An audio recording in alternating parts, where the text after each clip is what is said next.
अल्हम्दुलिल्लाहि व कफ़ा व सलामुन अला इबादिहिल्लज़ीना इस्तफ़ा अम्मा बाद। मेरे अज़ीज़ दोस्तों, आज हम बात करने वाले हैं एक लफ्ज़ इस्लामिक टच पर।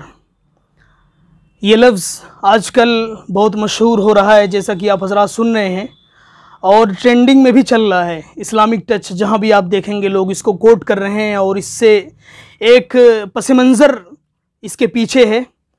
तो आज मैं जो वाक़या आपके सामने पेश करने जा रहा हूँ, उससे इस्लामिक टच का कॉन्सेप्ट हमको समझ में आ जाएगा कि एक्चुअली इस्लामिक टच होता क्या है।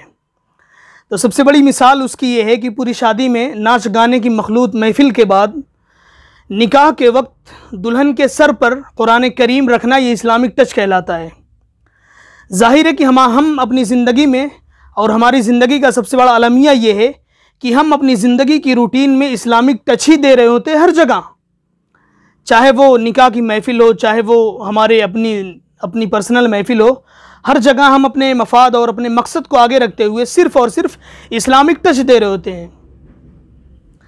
तो ये इस्लामिक टच कहलाता है कि नाच गाने की मखलूत महफ़िल के बाद, तमाम तर हुदूद से तजावुज़ करने के बाद हमने दुल्हन के सर पर कुरान करीम रख दिया।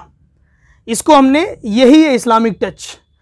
आज हमारी ज़िंदगी का सबसे बड़ा अलमिया ये है। और जब बात आती है इस्लामी क़ानून और इस्लामी ज़ाब्ते को बतौर मुकम्मल ज़ाब्ते हयात अपनाने में और इस्लाम को फॉलो करने में, तो वहाँ पे हमारी टांगें काँप जाती हैं। तो ज़ाहिर है आपने देखा होगा कि हमारी जो रोज़मर्रा की ज़िंदगी है उसमें इस्लामी तालीमात कहाँ है और इस्लामिक टच हम कितना देते हैं और उस पर काम कैसे करते हैं। तो यही है जो आज हम अपनी ज़िंदगी में बरत रहे हैं। अल्लाह ताला हमें मुकम्मल इस्लाम को फॉलो करने की तौफ़ीक़ अता फ़रमाए और उसकी तालीमात को अमल करने की तौफ़ीक़ अता फ़रमाए। व आखिरु दावाना अनिल हम्दुलिल्लाहि रब्बिल आलमीन।